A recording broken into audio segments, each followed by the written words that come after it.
സ്ത്രീകൾ അങ്ങ് അനുഗ്രഹിക്കപ്പെട്ടവളാവുന്നു. അങ്ങയുടെ ഉദരത്തിൻ ഫലമായി ഈശോ അനുഗ്രഹിക്കപ്പെട്ടവനാകുന്നു.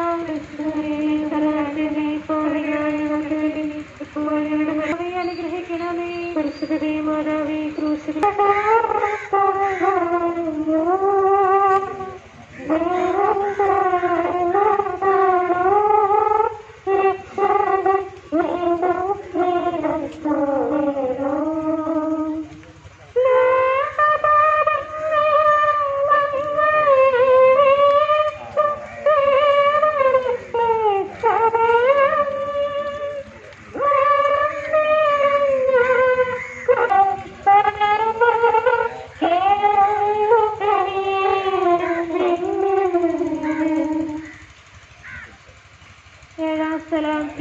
ചുറ്റുമുള്ളവർ പരിഹസിക്കുന്നു.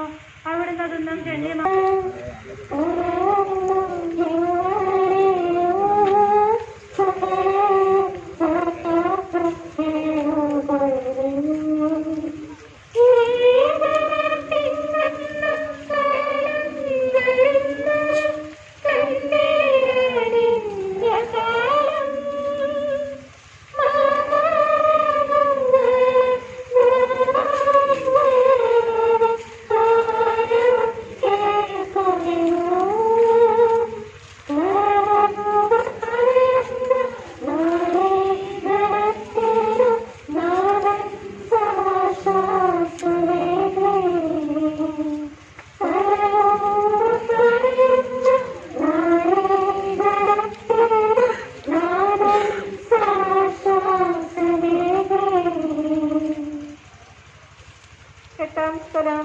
ഈശോ മിശിഹ ഓർഫ്ലേം നഗരിയിലെ സ്ത്രീകളെ ആശ്വസിപ്പിക്കുന്നു. ആരാധിക്കുന്നു. അവരുടെ സഹതാപ പ്രകടനം അവിടുത്തെ ആശ്വസിപ്പിച്ചു. അവിടുന്ന് സ്വയം മറന്ന് അവരെ ആശ്വസിപ്പിക്കുന്നു. എളിയവരുടെ സങ്കേതമായ കർത്താവേ, ഞെരുക്കത്തിന്റെ കാലത്ത് ഞങ്ങളെ ആശ്വസിപ്പിക്കുന്ന ദൈവമേ, അങ്ങേ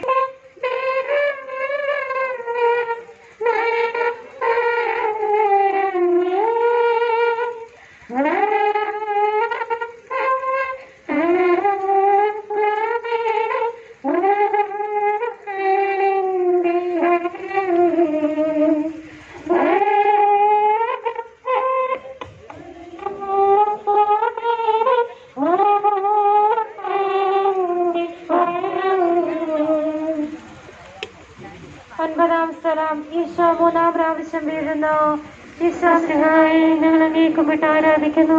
എന്തുകൊണ്ട് ജീവിതത്തിന്റെ അവയെല്ലാം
എങ്കിലും അവിടുത്തെ അതരങ്ങളിൽ പരാതിയില്ല, കണ്ണുകളിൽ നൈരാശ്യമില്ല. രക്ഷിച്ചു യജമാനേക്കാൾ വലിയ കൃത്യമില്ലെന്ന് അങ്ങ് അരുളി ചെയ്തിട്ടുണ്ടല്ലോ. സൃഷ്ടികളെ പോലെ ഭൂമിയിലുമാകണമേ.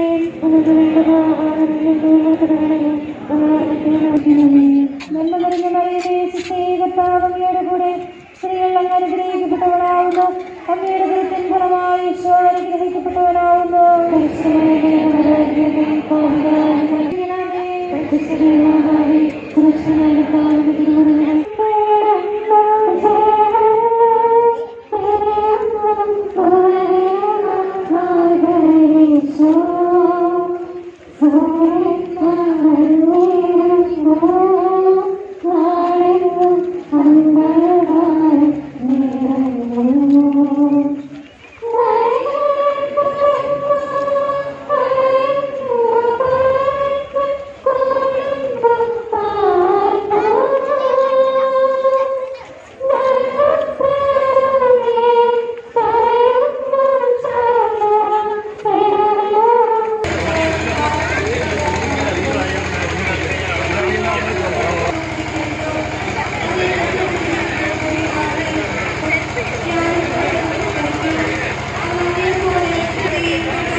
ഇനിയും പല കൃഷിയുടെ വഴികളും ഉണ്ടാവും.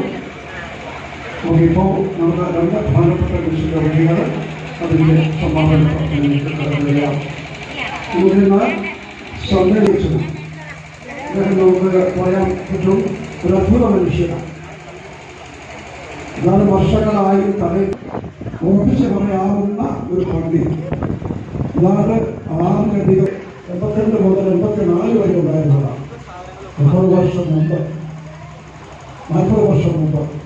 അപ്പോൾ അവരുടെ ഇടവക നന്നായിട്ട് അറിയാം. അദ്ദേഹം ചെയ്ത വലിയ ത്യാഗം. അദ്ദേഹത്തിന്റെ വീട്ടിലെ അദ്ദേഹത്തിന്റെ വീതം വിറ്റ് ഇതവർക്ക് 1.25 കോടി രൂപയോട് പള്ളിപ്പണിക്ക് വേണ്ടി മാറ്റിവെച്ചു. അതുപോലെ അദ്ദേഹം വലിയൊരു പ്രാർത്ഥനയുടെ മനുഷ്യനാണ്. അദ്ദേഹം തന്ന തുകയാണ് ഞങ്ങൾക്ക് ഉപയോഗിക്കുന്നത്. ഈ കോവിഡ് കാലത്ത് വിശുദ്ധമാണ് അദ്ദേഹത്തിന്റെ ജോലി സുഖകരമായിട്ട് ചെയ്യുന്നു.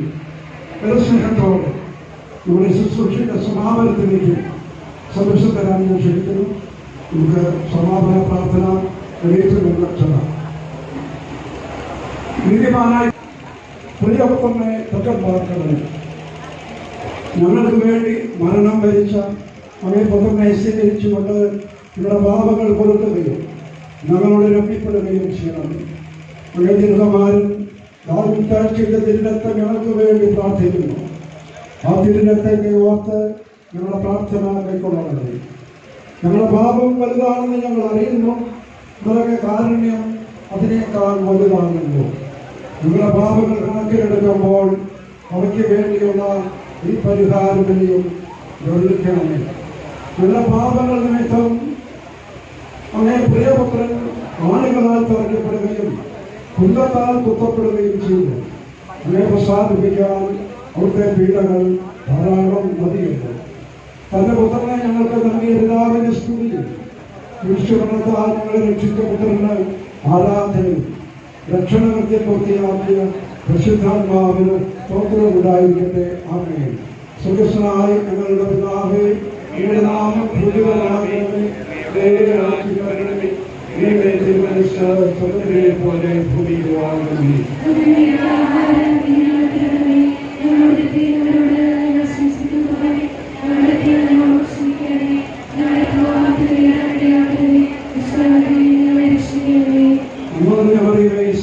കർത്താവിനോടുകൂടെ സ്ത്രീകളിൽ അനുഗ്രഹിക്കപ്പെട്ടവളാകുന്നു. അങ്ങയുടെ ഉദരത്തിൽ ഫലമായി അനുഗ്രഹിക്കപ്പെട്ടവനാകുന്നു.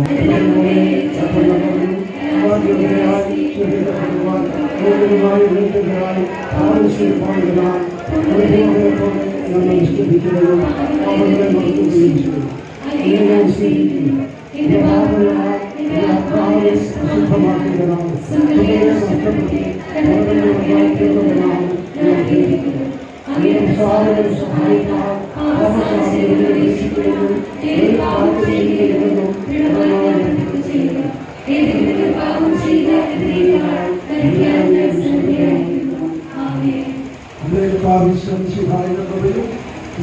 ദൈവത്തിന്റെ സ്നേഹവും എല്ലാവരും എപ്പോഴും തന്നെയിരിക്കും.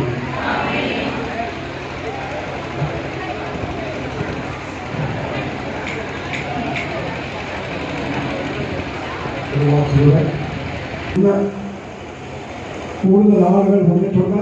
നല്ല സന്തോഷമുള്ള കാര്യമാണ്. നമുക്ക് ഇതിന്റെ പരിസരവും പള്ളിയും ഒക്കെ സാമാന്യം മനോഹരമാക്കാൻ വലുതാക്കാൻ നമുക്ക് കഴിയും. ഇനിയും അത് വളർച്ചയിലേക്കും ഇന്ന് പ്രാർത്ഥനയും ഓർമ്മയും നിയോഗങ്ങൾ അവർക്ക് പ്രാർത്ഥിക്കുകയും ചെയ്യുന്നു. വളരെ സ്നേഹത്തോടെ പ്രിയപ്പെട്ട ഷാജിയെ നമ്മെ സംബന്ധിച്ച് നമ്മുടെ ജീവിതത്തോട് നമ്മൾ ചേർത്ത് വയ്ക്കുന്ന നമ്മുടെ മനസ്സിന്റെ മണിമന്ദിരത്തിന്റെ മട്ടുപ്പാവിൽ ഒരിക്കലും മായാത്ത ഓർമ്മയായിട്ട് നിലനിൽക്കുന്ന ദുഃഖവെള്ളിയുടെ നമ്മുടെ പ്രാർത്ഥനകളിൽ തുടിച്ചു നിൽക്കുന്ന ഒരു ചിന്തയാണ്, പ്രാർത്ഥനയാണ്. യേശുവിൻ്റെ തിരുമുറിവുകൾ എൻ്റെ ഹൃദയത്തോട് ഈ ദുഃഖവെള്ളി എന്ന് പറഞ്ഞാൽ എൻ്റെ ക്രിസ്തുവിനെ എൻ്റെ ജീവിതത്തോട് ചേർത്ത് വയ്ക്കാൻ തീരുമാനമെടുക്കേണ്ട സമയമാണ്. ഞാൻ എന്നെ ഏറ്റവും കൂടുതൽ ചിന്തിപ്പിച്ച ഒരു ചിന്ത ഓർക്കുകയാണ്. ഇവിടെ പലതരത്തിലുള്ള, പല ജാതിയിലുള്ള, പല വിശ്വാസമുള്ള, പല ഇസത്തിൽ വിശ്വസിക്കുന്നവരെല്ലാവരും ഒരുമിച്ച് കൂടിയിട്ടുണ്ട്. യേശു ലോകരക്ഷകനാണ്, പ്രജാപതിയാണ്. ഒരുപക്ഷെ നമുക്കറിയാം, ക്രിസ്തുവിന്റെ ചരിത്രം നമ്മൾ കണ്ടെത്തുന്നത് സുവിശേഷത്തിലല്ല. ക്രിസ്തുവിന്റെ ചരിത്രം കാലങ്ങൾക്കും കാലങ്ങൾക്കും അപ്പുറമുണ്ട്. നമ്മുടെ ജീവിക്കുന്ന ഇന്ത്യയിലെ ഏറ്റവും പ്രധാനപ്പെട്ട ഒരു മതവിശ്വാസം ഹിന്ദു മതവിശ്വാസമാണ്. ഹിന്ദു മതവിശ്വാസത്തിന്റെ ഏറ്റവും പ്രധാനപ്പെട്ട സാരാംശം നമ്മൾ കണ്ടെത്തുക അത് വേദങ്ങളിലാണ്.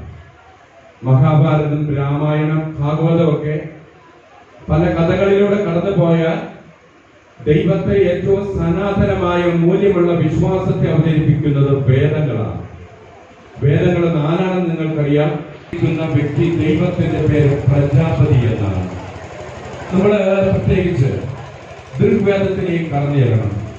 ദൃഗ്വേദത്തിലെ കാലങ്ങൾക്കും കാലങ്ങൾക്കും അപ്പുറം ആരാണ് ദൈവം എന്ന് പറഞ്ഞിട്ടുണ്ട്. ദൃഗ്വേദത്തിലെ പറഞ്ഞു, ദൈവം എന്ന് പറഞ്ഞാൽ അത് 3 സത്തയുടെ സമഞ്ജത സമ്മേളനമാണ്. വളരെ അത് ദൈവത്തിന് കൊടുക്കുന്ന ഏറ്റവും മനോഹരമായ നിർവചനം അതാണ്. അതുകൊണ്ട് ഞാൻ പറഞ്ഞു, സുവിശേഷങ്ങളിലല്ല, അതിന് കാലങ്ങൾക്കപ്പുറം ദൈവം എന്ന സങ്കല്പം ഈ നാട്ടിലുണ്ടായിട്ടുണ്ട്. അവിടെ പറയുന്നുണ്ട് ദൈവം അരൂപിയാണ്. ദൈവത്തിന്റെ സ്വഭാവം പിതാവായ ദൈവമാണ്. പിതാവായ ദൈവം തന്റെ സ്നേഹത്താൽ ലോകത്തെ സൃഷ്ടിച്ചു. പിതാവിൽ നിന്ന് ആത്മാവുണ്ടായി. ആത്മാവ് ഈ പ്രകൃതിയെ മനോഹരമാക്കി. ആത്മാവിൽ നിന്ന് പുത്രൻ ജനിച്ചു. പുത്രന്റെ പേരാണ് പ്രജാപതി. പ്രജാപതി എന്ന് പറഞ്ഞാൽ അത് മനുഷ്യ രക്ഷകൻ. പ്രജ എന്ന് പറഞ്ഞ മനുഷ്യൻ, പതി എന്ന് പറഞ്ഞ രക്ഷകൻ. പ്രജാപതി ലോകത്തിലേക്ക് വന്നു. ഈ ലോകത്തിലെ പാപം കൂടിയപ്പോ, ഈ ലോകത്തിലെ അധർമ്മങ്ങൾ വർദ്ധിച്ചപ്പോ അവനെ രക്ഷിക്കാനായിട്ട് അവന് സ്വർഗം തുറന്നു കൊടുക്കാൻ പ്രജാപതി എത്തി. പ്രജാപതി ലോകത്തിലൂടെ സഞ്ചരിച്ചു. അവസാനം തന്റെ ദൗത്യം പൂർത്തിയാക്കിയപ്പോ അവൻ മരണം കൈവരിച്ചു. നിങ്ങൾ വായിക്കണം, നിങ്ങളെടുത്ത് പരിശോധിച്ചു. ഋഗ്വേദത്തില് 10ാമത്തെ മണ്ഡലത്തില് 90ാം സൂക്തത്തില് 9ാമത്തെ മന്ത്രത്തില് പറയുന്നുണ്ട്, അവസാനം പ്രജാപതി കുരിശില് മരിച്ചു. അവന് ദാരുണമായ പീഡകൾ മരിച്ച് രക്തം വാർന്നു മരിച്ചു.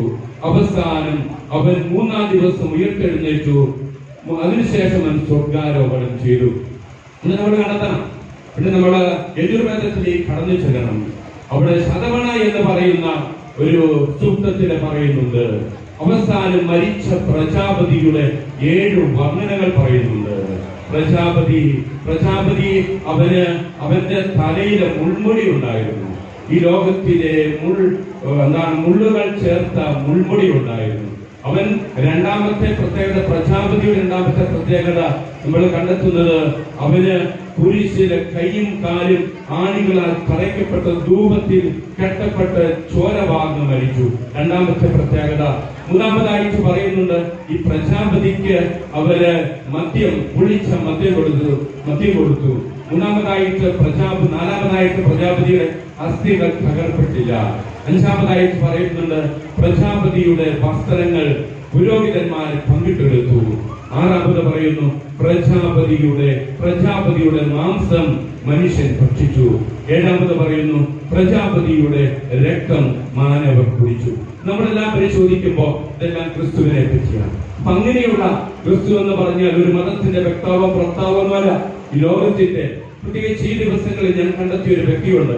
ഈ ദുഃഖവെള്ളി നമ്മളെ സംബന്ധിച്ച് ആഘോഷമായി തീരരുത്.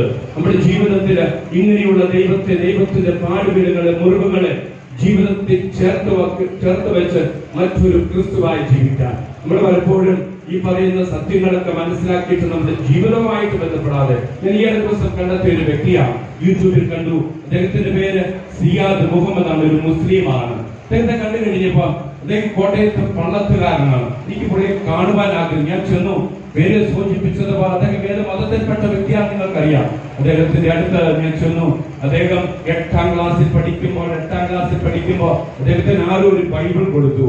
അദ്ദേഹം ആരും കാണാതെ, തന്റെ മതത്തിന് ബുദ്ധിമുട്ടുണ്ടാകാതെ, മാതാപിതാക്കൾക്ക് പ്രയാസം ഉണ്ടാകെ തന്റെ പുസ്തകത്തിന്റെ ഇടയ്ക്ക് ഈ ബൈബിൾ അങ്ങ് സൂക്ഷിച്ചു. ഇതിനുശേഷം അദ്ദേഹം പഠിച്ച് വളർന്നു.